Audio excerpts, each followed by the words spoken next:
সবচেয়ে বড় বিশুদ্ধ নির্ভরযোগ্য অথেন্টিক একটি কিতাব হলো যে কিতাবটা আজকে আমরা কোরআন কারীমের খতমের পরে যেটা আরেকটা কিতাব আমরা খতম করেছি সহিহ বুখারী শরীফ। বলুন সুবহানাল্লাহ।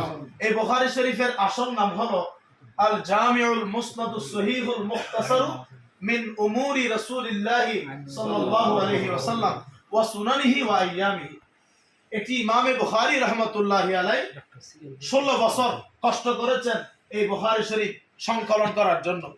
ইমামে বুখারী রাহমাতুল্লাহি আলাইহি 16 বছর কষ্ট করে, ওনার জন্ম 194 হিজরিতে, ইন্তেকাল 256 হিজরিতে।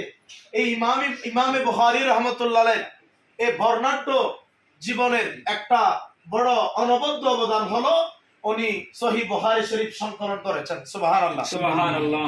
ইমামে বুখারী রাহমাতুল্লাহ আলাইহি, ওনাকে আমরা ইমামে বুখারী রাহমাতুল্লাহ আলাইহি নামে চিনি, কিন্তু ওনার আসল নাম ইমাম বুখারী নয়। ওনার আসল নাম হলো আবু আব্দুল্লাহ মুহাম্মদ বিন ইসমাইল ইবনে ইব্রাহিম ইবনে মুগীরা ইবনে বারদিসবা আল জুফি আল বুখারী রাহমাতুল্লাহি আলাইহি। এটাই হলো ইমাম বুখারীর আসল নাম। তো ইমামে বুখারী রাহমাতুল্লাহ আলাইহি বয়স যখন 6 বছর, তিনি কোরআন শরীফ মুখস্থ করে ফেলেছেন। বয়স যখন 10 বছর, তিনি ওনার এক উস্তাদ যার নাম হলো ইসহাক ইবনে রাহওয়াই রাহমাতুল্লাহি আলাইহি, উনি বুখারার তৎকালীন সবচেয়ে বড় মুহাদ্দিস ছিলেন। ওনার দরসে যখন গেলেন, উনি বললেন যে আমার ছাত্রদের মধ্যে কেউ যদি এমন হতো যে আমার নবীজির যে সহিহ হাদিসগুলো আছে ওই হাদিসগুলোকে যদি কেউ একত্রিত করতে পারত, তাহলে এটা আমার জন্য বড় একটা অ্যাচিভমেন্ট হতো। আমার ছাত্রদের মধ্যে যদি কেউ সহিহ হাদিসের সংকলন তৈরি করতে পারে। ইমামে বুখারী রাহমাতুল্লাহ আলাইহি সেই মজলিসে ছিলেন। উনি সংকল্প করলেন, আমার ওস্তাদ যে কথাটি বলেছেন এই কাজটি আমি করব। সুবহানাল্লাহ। একটু সুবহানাল্লাহ বলি। সুবহানাল্লাহ। ইমামে বুখারী রাহমাতুল্লাহ আলাইহির মেধা কেমন ছিল! ওই 10 বছর বয়সে তিনি আরেক মুহাদ্দিস ইমাম দাখিলি রাহমাতুল্লাহ আলাইহি মজলিসের মধ্যে বসেছেন।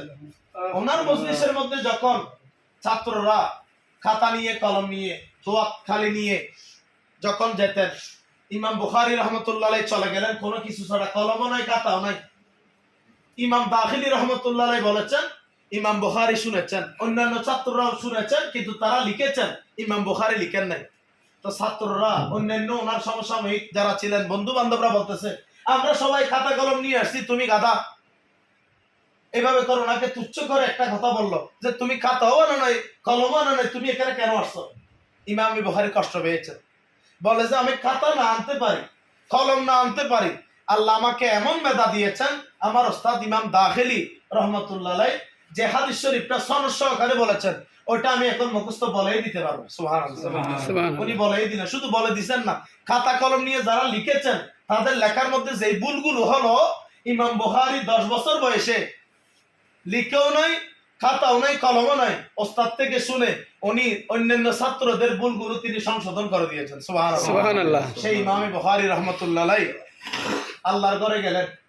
আল্লাহর ঘরে গিয়ে বুখারী শরীফ রচনা শুরু করলেন। বুখারী শরীফের রচনা শুরু করতে গিয়ে হাতিমে কাবার মিজাবের রহমত, এখানে সোমানুজুর হাসান এবং আমার হুজুর, তিনিও আমাদের বাকলিয়া মসজিদিয়া মাদ্রাসার প্রভাষক, আমার সাথে আমি ওনাকে নিয়ে হজ করেছি 2024 সালে।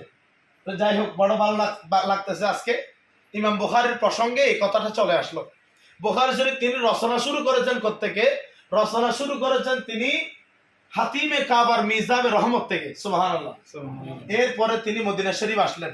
মদিনা শরীফ এসে ইমামে বুখারী রাহমাতুল্লাহ আলাইহি তারিখে কবির, অর্থাৎ বুখারী শরীফে কোন কোন রাবীর থেকে তিনি হাদিস নিবেন, হাদিসের আগে রাবীর জীবনীগুলো তিনি সেখানে লিখেছেন, এবং তরজমাতুল বাব, ফসল, আবওয়াব এগুলো তিনি মদিনা শরীফের মধ্যে তিনি সংকলন করেছেন। এবং এখানে হুজ্জাজে কেরাম, আপনারা যারা হজ করেছেন, উমরা করেছেন, আপনারা জানেন মদিনা শরীফের অদূরে একটি মসজিদ আছে যেটার নাম হলো